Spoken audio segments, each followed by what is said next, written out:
सुप्रभात प्यारे बच्चों। आज हिंदी में हम पढ़ेंगे छंद। एक कक्षा 9 और 10 दोनों छात्रों के लिए होगा। दोनों की कक्षा के लिए ये क्लास सम्मिलित है। पहले हम समझेंगे कि छंद किसको कहते हैं।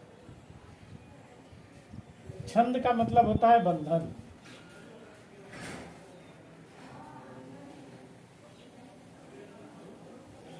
छंद का मतलब बंधन।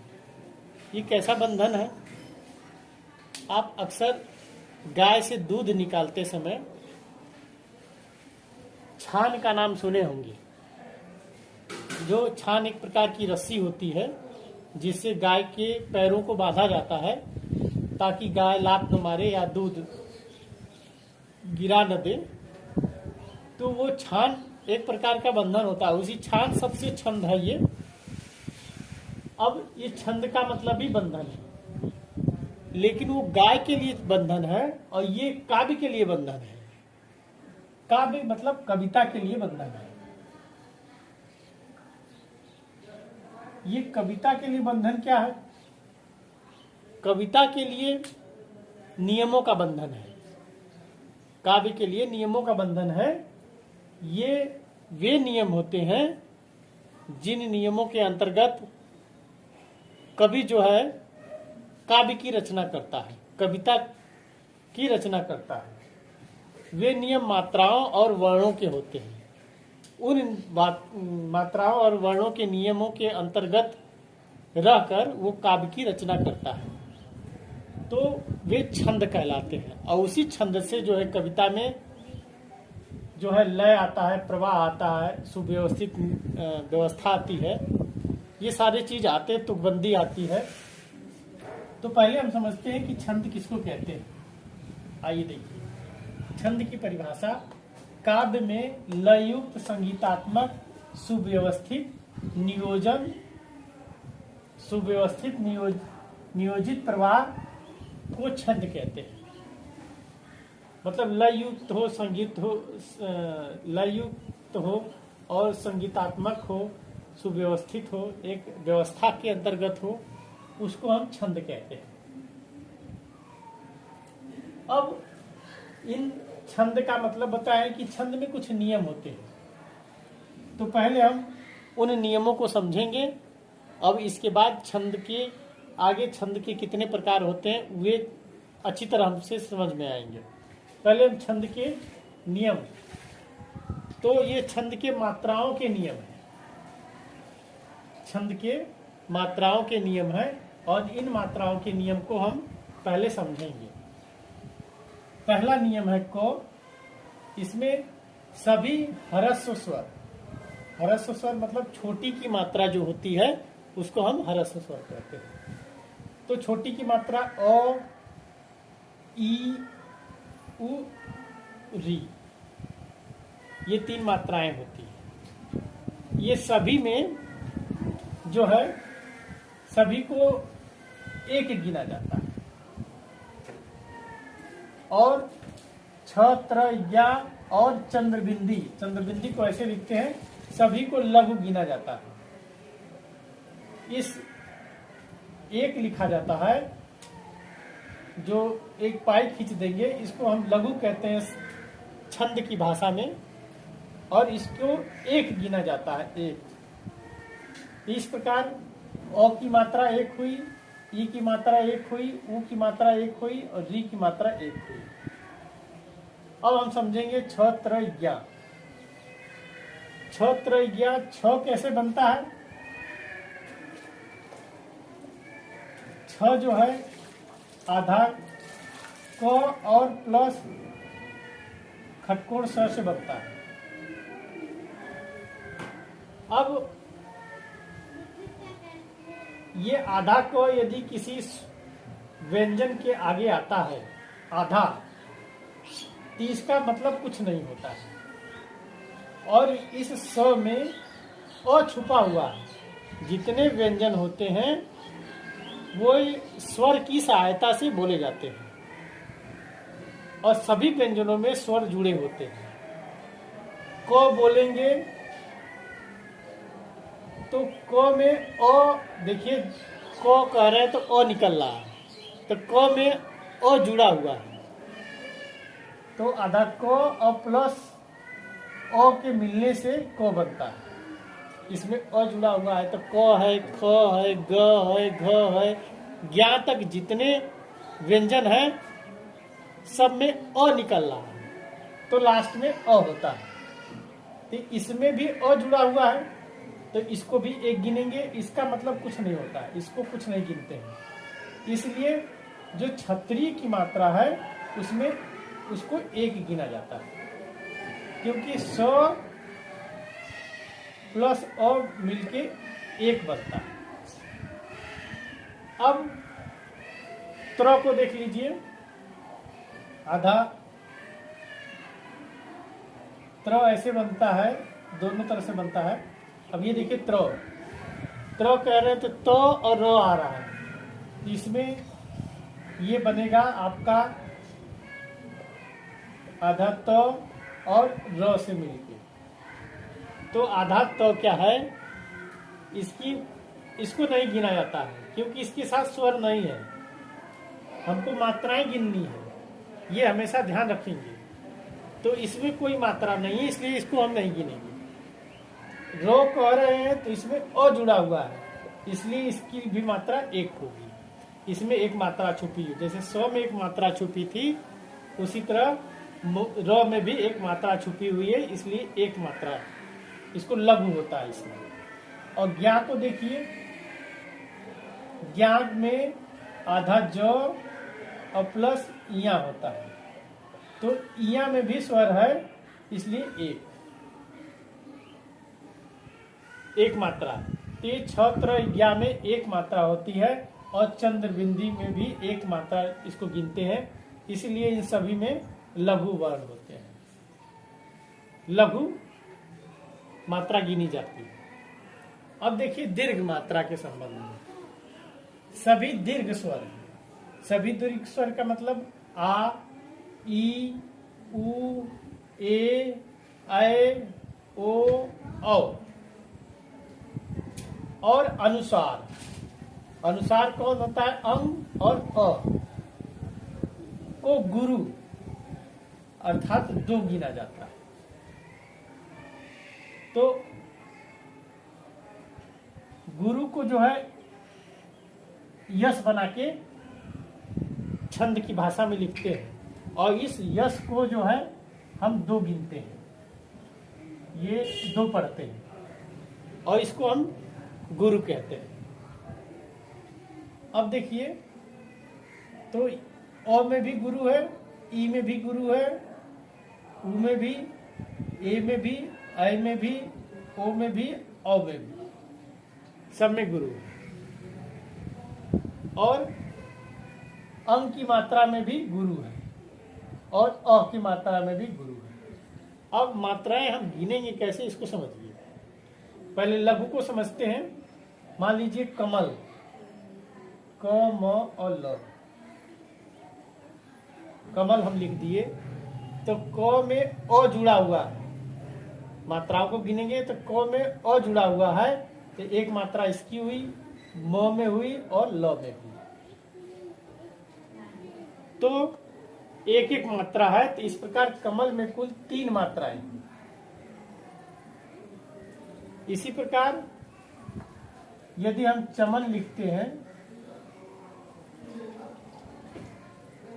तो चमन में भी एक एक एक, ये कुल मिला के 3 मात्रा। अब यदि हम हंसना लिखते हैं, ह श ना, हंसना लिखे, तो ह में चंद्रबिंदी के लिए हमेशा एक मात्रा है, चंद्रबिंदी में लघु होता है इसलिए इसके एक मात्रा होगी। स में भी एक मात्रा होगी और न में आ की मात्रा है। इसमें देखिए दीर्घ जितने वर्ण हैं, जितने स्वर हैं, सभी में गुरु होगा। गुरु मतलब 2 गिना जाएगा, इसमें गुरु हो जाएगा। तो इस प्रकार हंसना में कुल मिला के 4 मात्राएं हो जाएंगी। अब उम्मीद है ये चीज समझ में आई होगी। अब इसको समझ लीजिए जैसे जो है फीता, फीता में फ में बड़ी की मात्रा है तो 2 होगा और ता में 2 होगा। अब देखिए संतोष, संतोष में क्या होगा, अंक की मात्रा में गुरु होता है, ओ की मात्रा में गुरु होता है और सौ में 1 होता है, 100 में 1 होता है। तो इस प्रकार कुल मिला के इसमें 5 मात्राएं हुई। अब जैसे मान लीजिए दुख,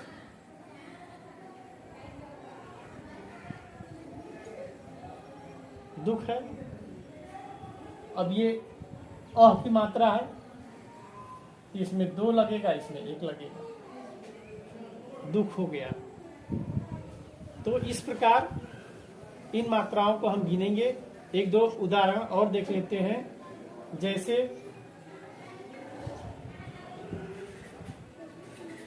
मयंक,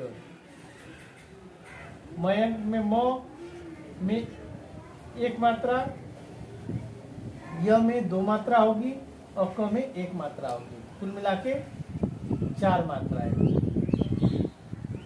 फिर देखिए जैसे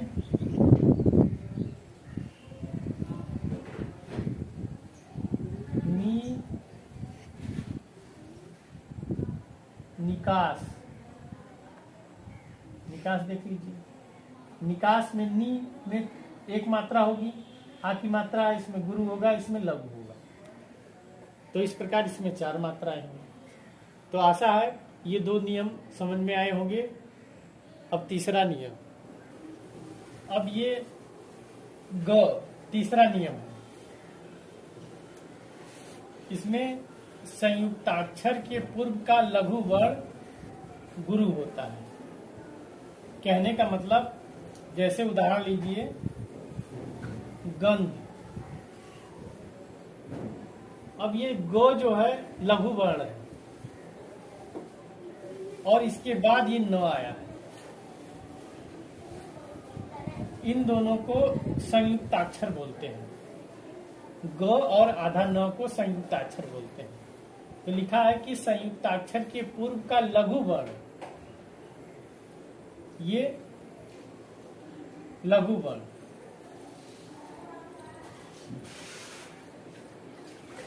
गुरु हो जाता है। ये देखिए, ध्यान दीजिए, संयुक्ताक्षर इसको बोलते हैं, आधा न और ध को, तो आधा न और ध को संयुक्ताक्षर बोलते हैं। अब क्या होता है कि इसके पूर्व का लघु वर्ण, ये संयुक्ताक्षर के पूर्व का लघु वर्ण, ये ग क्या हो जाता है, गुरु हो जाता है। तो ये आधा न आके इसमें जुड़ जाता है, ग में, आधा न आके ग में जुड़ेगा, इसमें आके जुड़ता है, तो ये जो है गुरु हो जाता है और ये लघु हो जाता है। इसी प्रकार जैसे कर्म, कर्म, अब देखिए ये संयुक्ताक्षर है, संयुक्ताक्षर के पूर्व का ये लघु वर्ण है। अब ये रो आके इसमें जुड़ेगा, मतलब आधा रहेगा कोई व्यंजन, तो वो आके इसके अपने पहले वाले वर्ण में जुड़ जाता है, तो ये गुरु हो जाता है। अब ये गुरु हो जाएगा और ये 1 हो जाएगा। इसी प्रकार यदि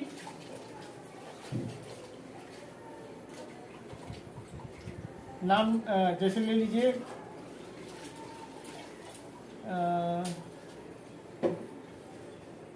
निर्मल, निर्मल,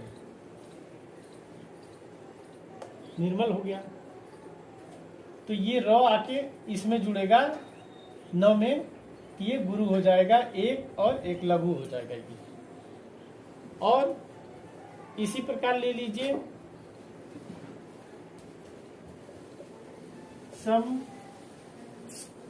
संभावना, संभावना में देख लीजिए, स में ये आके जुड़ेगा, गुरु हो जाएगा, भा है तो गुरु होगा एक और ये गुरु होगा, तो संभावना में इस प्रकार हो जाएगा। लेकिन यदि न्याय है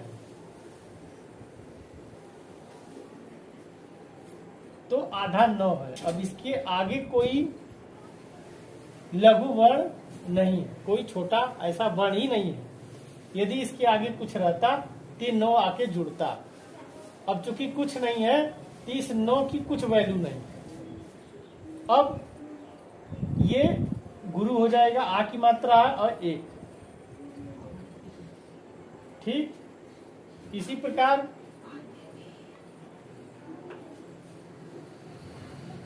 प्रेम, प्रेम में कैसे होता है, आधा प होगा, फिर र होगा, फिर ए की मात्रा होगी।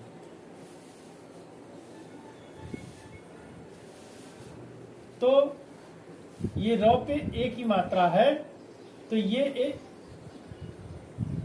ए की मात्रा को गुरु गिनते हैं, इसलिए यहां गुरु होगा। तो ये गुरु होगा और ये लघु होगा। प्रेम को तोड़ेंगे तो ऐसे होगा। अब मौ तो है, मौ में एक है, इसमें एक तो गिना ही जाएगा। इसमें ओ जुड़ा हुआ है, इसलिए लघु मात्रा, इसमें गुरु मात्रा हो जाएगी। तो मात्राओं का नियम इस प्रकार है। अब हम समझेंगे छंद के भेद। छंद के भेद नियम आशा है कि आपको समझ में आए होंगे। इन नियमों का उपयोग हम मात्रिक छंद में करेंगे।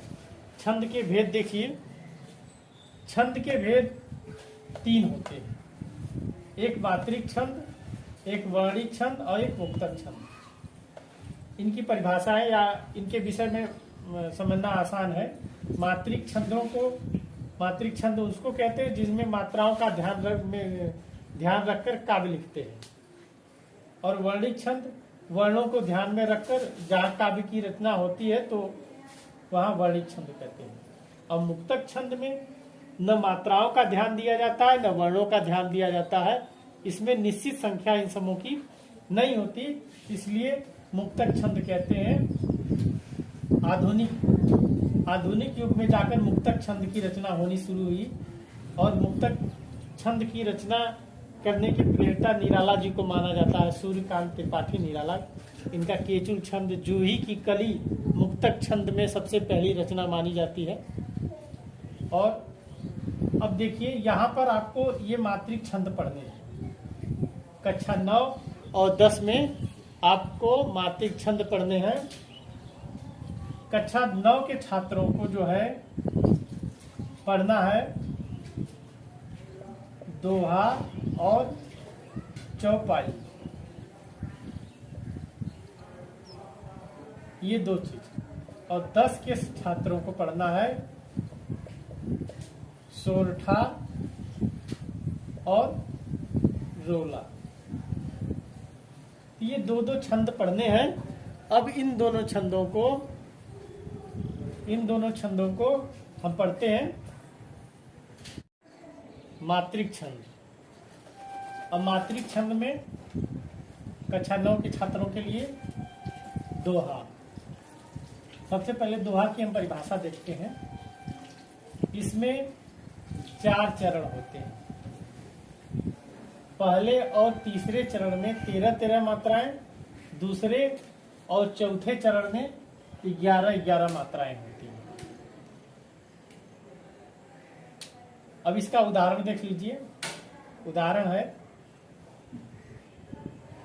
उदाहरण ये हनुमान चालीसा की हम पंक्तियां रखे हैं। और हनुमान चालीसा की पंक्तियां इसलिए रखे हैं कि बहुत चर्चित है और सुबह सुबह हमको हनुमान चालीसा मंदिरों पे सुनने के लिए मिल जाता है। और अधिकतर बच्चों को ये पंक्तियां याद होंगी, इसलिए याद करना न पड़े, याद करने से बचना चाहते हैं वो सब, और उनकी सुविधा को ध्यान में रखते हुए ये पंक्तियां हम लिखे हैं यहाँ पे। तो आइए देखते हैं, इसको उदाहरण है जो पहली पंक्तियां जहां से शुरुआत होता है हनुमान चालीसा, वही दोहा है। पहली दो पंक्तियां, श्री गुरु चरण सरोज रज निजमन मुकुर सुधार, और बरनव रघुबर विमल जस जो दायक फल चार। अब इसमें 4 चरण हैं। पहला चरण, दूसरा चरण, तीसरा चरण और ये चौथा चरण। तो इस दोहे में 4 चरण होते हैं। ये पहला चरण है, ये दूसरा चरण है, ये तीसरा और ये चौथा चरण। इसमें लिखा है पहले और तीसरे चरण में 13-13 मात्राएं होती हैं। तो आइए मात्राओं का नियम हम बहुत अच्छी तरह से जानते हैं। उन मात्राओं के नियम के आधार पर देखते हैं ये दोहा में कितनी मात्राएं हैं। श्री, श्री में बड़ी की मात्रा लगी हुई है, इसलिए यहाँ गुरु हो गया। यहाँ छोटी की मात्रा है तो लघु हो गया गुरु। गुरु में र में छोटा उ की मात्रा है, गुरु बोलते हैं, गुरु नहीं बोलते हैं, गुरु बोलते हैं। तो एक है लघु मात्रा, इसमें लघु, इसमें लघु, इसमें लघु, इसमें लघु और इसमें गुरु हो गई, इसमें लघु, इसमें लघु, इसमें लघु। इस तरह मात्राएं देखेंगे 2, 3, 4, 5, 6, 7, 8, 9, 10, 11, 12, 13 मात्राएं। इसमें 13 मात्राएं हो गई। अब देखिए पहले और तीसरे चरण में, ये तीसरा चरण है, इसमें भी देखिए 13 मात्राएं हो रही कि नहीं। तो इसमें लघु, इसमें लघु, इसमें गुरु, लघु लघु लघु लघु और इसमें भी लघु होगा, इसमें भी लघु, इसमें लघु लघु। अब इस मात्राओं को गिनते हैं तो 1, 2, 4, 5, 6, 7, 8, 9, 10, 11, 12, 13 मात्रा है। इसमें भी 13 मात्रा है। अब इसमें लिखा है कि दूसरे और चौथे चरण में 11-11 मात्राएं होनी चाहिए। तो देखिए इसमें 11 मात्रा है कि नहीं। 1, 2, 3, 4, 5, 6, 7, 8, 9, 10 और 11 मात्रा है। इस प्रकार इस चरण में भी 11 मात्रा हुई। अब इस चरण में देखिए चौथे चरण में 2, 2, 4, 5, 6, 7, 8, 9, 10, 11। इसमें भी 11 मात्रा है। ये छोटाऊ की मात्रा लगी हुई है। चारु, चारु माने सुंदरता, सुंदर। चारु नाम भी होता है लड़कियों का, बच्चियों का। तो चारु माने होता है सुंदर। ये छोटाऊ की मात्रा लगी हुई है। ध्यान दीजिएगा, बड़ाऊ की मात्रा रो में हमेशा ऐसे लगती है, ऐसे लगती है, और छोटाऊ की ऐसे लगती है। इसमें छोटाऊ की मात्रा है और इसमें बड़ाऊ की मात्रा है। ये मात्राएं इस प्रकार लगती हैं। उच्चारण के आधार पे हमको समझ में आने लगेगा। तो ये 11 मात्राएं हैं। अब हम चौपाई पढ़ेंगे। अब ये मातृ छंद में चौपाई पढ़ेंगे। दोहा पढ़ चुके, चौपाई। चौपाई की परिभाषा होती है, इसमें 4 चरण होते हैं और प्रत्येक चरण में 16-16 मात्राएं होती हैं। बहुत आसान है। चौपाई का मतलब 4 पाई। 4 पाई मतलब 4 पाए होते हैं। तो 4 × 4 16 याद करना एक ट्रिक है और इसे याद करना आपको आसान हो जाएगा। 4 × 4 मतलब 16। 4 पाई को याद करेंगे, उसी समय 4 में 4 का गुणा करिए और 16 हो जाएगा। तो इसमें 4 चरण होते हैं और प्रत्येक चरण में, हर एक चरण में 16 मात्राएं। तो देखिए चरण देखते हैं। एक चरण, ये दूसरा चरण, पहला, दूसरा और ये तीसरा चरण है और ये चौथा चरण है।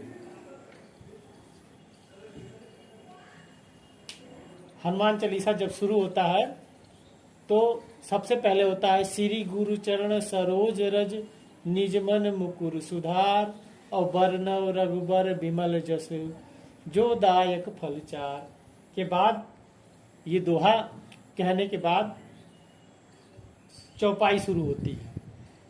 चौपाई उसके जस्ट बाद है जय जय हनुमान ज्ञान गुरु सागर जय कपीस त्यों लोक उजागर रामदूत अतुलित बलिधामा अंजनी पुत्र पवन सुत नामा। अब इसमें मात्राएं हम देखेंगे कि कितनी होती है। आइए 16 मात्राएं होनी चाहिए।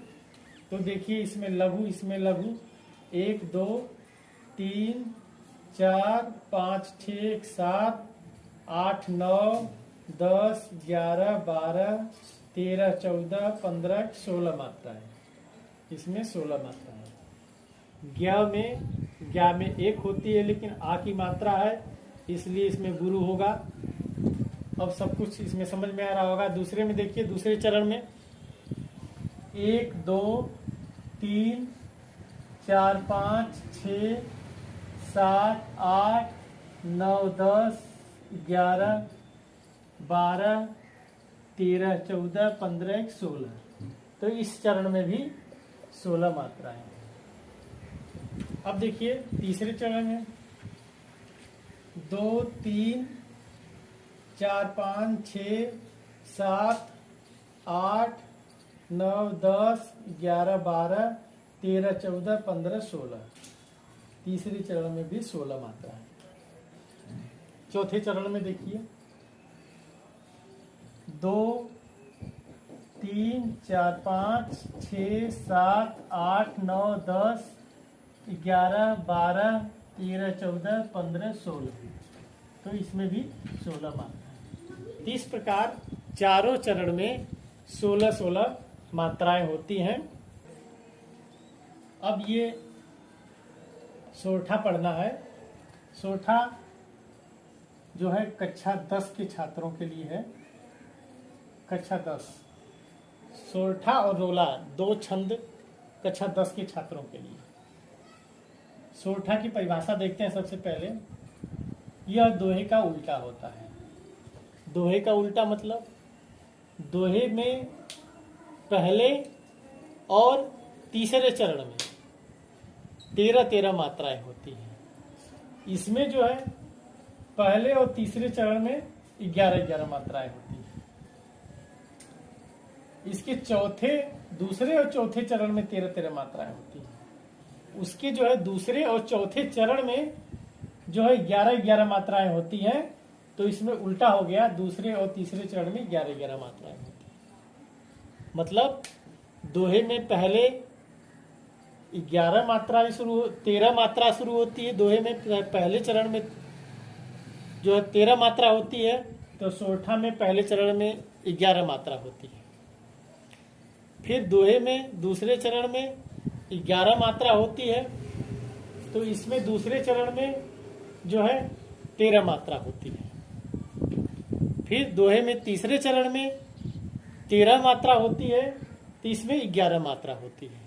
सीधे उल्टा चौथे चरण में दोहे में जो है 11 मात्रा होगी तो इसमें 13 मात्रा होगी। चौथे चरण में 13 मात्रा है। तो ये सीधे उसका उल्टा होता है। और इसमें भी 4 चरण होते हैं। ये इसकी परिभाषा है, नियम है। अब इसमें चरण देख लेते हैं। 1 चरण, 2 चरण, 3 चरण और ये 4 चरण। पहला, दूसरा, तीसरा और ये चौथा चरण। 4 चरण। नियम के अनुसार पहले चरण में 11 मात्राएं होनी चाहिए। आइए देखते हैं इसमें 11 मात्रा है कि नहीं है।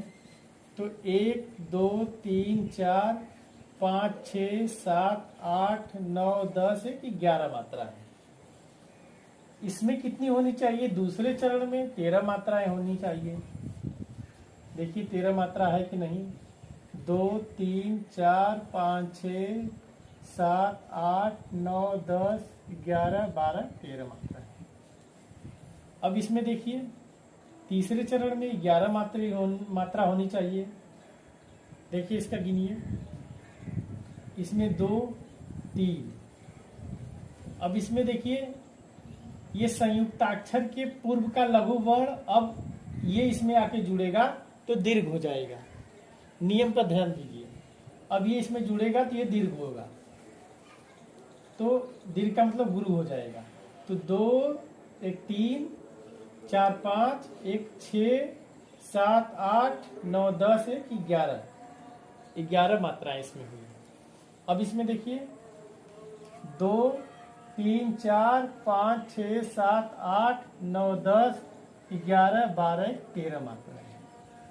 इसमें भी 13 मात्राएं हैं। इस प्रकार पहले और चौथे चरण में पहले और तीसरे चरण में 11 मात्राएं और दूसरे और चौथे चरण में 13 मात्राएं होती हैं, और ये सीधे दोहे का उल्टा होता है। मात्रिक छंद में अब हम रोला पढ़ेंगे। यह भी कक्षा 10 के छात्रों के लिए है। तो रोला की परिभाषा आप देखिए, इसमें 4 चरण होते हैं। 4 चरण, 1 2 3 4, इसकी एक लाइन एक चरण होता है, और प्रत्येक चरण में 24 मात्राएं होती हैं। इसमें 24 मात्राएं होंगी,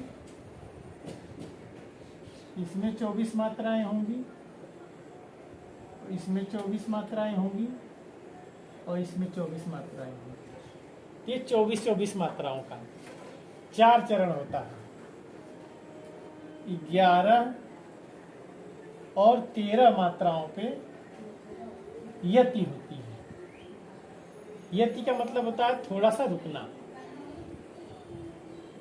ये यति है, ये यति। 11-13 की मात्राओं पे यति होती है, मतलब इधर 11 मात्रा होगी, इधर 13 मात्रा होगी, इधर 11 इधर 13 11 13 11 13, और 11 13 कुल मिला के 24 मात्राएं होंगी। मतलब इसमें 11 मात्रा, इसमें 13 मात्रा, इसमें 11, इसमें 13, इसमें 11, इसमें 13, और इसमें 11, इसमें 13 मात्रा। इस प्रकार इसमें 11 मात्रा देखते हैं। पहले इसको एक बार पढ़ लेते हैं। इसमें वीर रस का भाव है। जीती जाती हुई जिन्होंने भारतबाजी, निज बल से मलमेट विधर्मी मुगल तुराची, जिसके आगे ठहर सके जंगी न जहाजी, ये वही प्रसिद्ध छत्रपति वीर शिवाजी। शिवाजी के विषय में है, और एक वीर रस का है भाव इसमें। और आइए इसकी मात्रा गिनते हैं। तो इसमें 11 मात्राएं, 2 2 4 2 6 2 8 9 10 11 मात्राएं। अब इसमें देखिए 13 मात्राएं होनी चाहिए। एक ये अंक की मात्रा है, इसलिए 2 मात्रा होगा। 3 4 5 6 7 8 9 10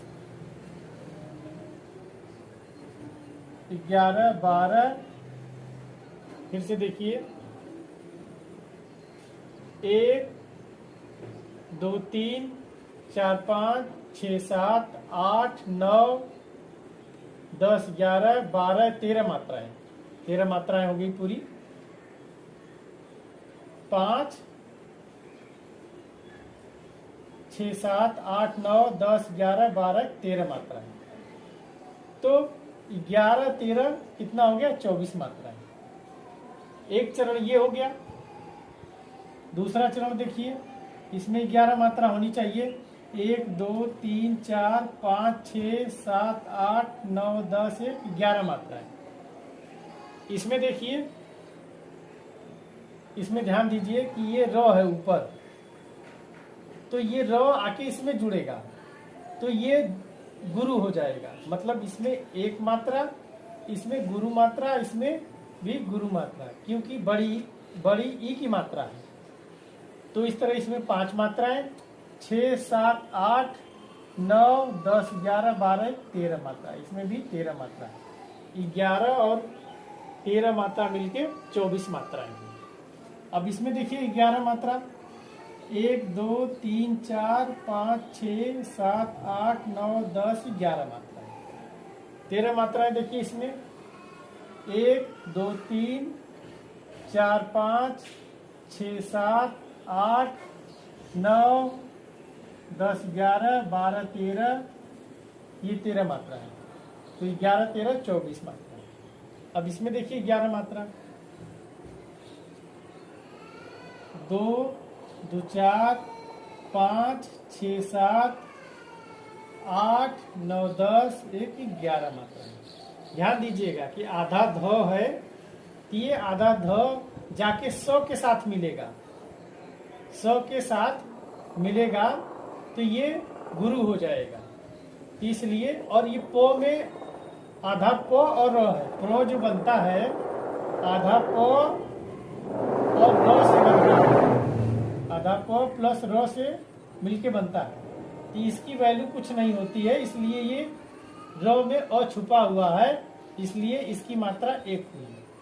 प्रो इससे मिलके बनता है प्रो, इसलिए यहाँ पर 1 होगा मात्रा और ये गुरु हो जाएगा, ये लघु हो जाएगा। इस प्रकार ये 11 मात्रा है। अब देखिए इसमें 1 मात्रा, इसमें 1 मात्रा, इसमें 1 मात्रा, इसमें 2 मात्रा, तो 3, 2, 5 मात्राएं, 6, 7, 8, 9, 10, 11, 12, 13 मात्राएं। इसमें भी 13 मात्राएं। ये 11 और 13 मिलके कुल 24 मात्राएं हैं। इस प्रकार ये हमारा रोला छंद पूरा हुआ। रोला में 24 मात्राएं होती हैं। ये याद रखने के लिए एक छोटा सा ट्रिक बताते हैं कि एक बच्ची है और वो रो रही है केला के लिए, तो 2 दर्जन केला के लिए रोला, 2 दर्जन केला के लिए रोला। 1 दर्जन में 12 केले होते हैं, तो 2 दर्जन में 24 केले हो गए, तो 2 दर्जन केला के लिए रोला। रोला माने रोना। तो इस प्रकार रोला का मतलब रोना। तो 2 दर्जन का याद रहेगा कि 24 मात्राएं होती है, जिसमें 11, 13 पे यति होती है। इस प्रकार आप एक कोई शार्ट ट्रिक बना के या इस तरह का दिमाग में कुछ फिगर बना के आप इन मात्राओं को ध्यान में रख सकते हैं। और एक बात निश्चित है कि ये आपके बोर्ड की परीक्षा में निश्चित आएगा। कक्षा 10 के छात्रों के लिए सोरठा और रोला आएगा कि सोरठा या रोला में से किसी एक की परिभाषा लिखते हुए उसका उदाहरण बताइए। सोरठा या रोला या शब्द रहेगा, सोरठा को लिखिए या रोला को लिखिए, की परिभाषा बताते हुए आप उदाहरण देंगे। और इसी प्रकार कक्षा 9 के छात्रों के लिए भी ये 100% है, एकदम निश्चित है कि आता है। कक्षा 9 के छात्रों के लिए भी दोहा और चौपाई लिखा जाएगा। प्रश्न रहेगा दोहा या चौपाई, दोहा या चौपाई में से एक की परिभाषा देते हुए आप इसका उदाहरण बताइए। तो ये दोनों में से एक आपको करना होता है, इसलिए ये 100% आता है। इसलिए इस छंद को, रस छंद और अलंकार को आप इग्नोर नहीं कर सकते हैं। ये 100% परीक्षा में आता है। आज के लिए बस इतना ही। धन्यवाद।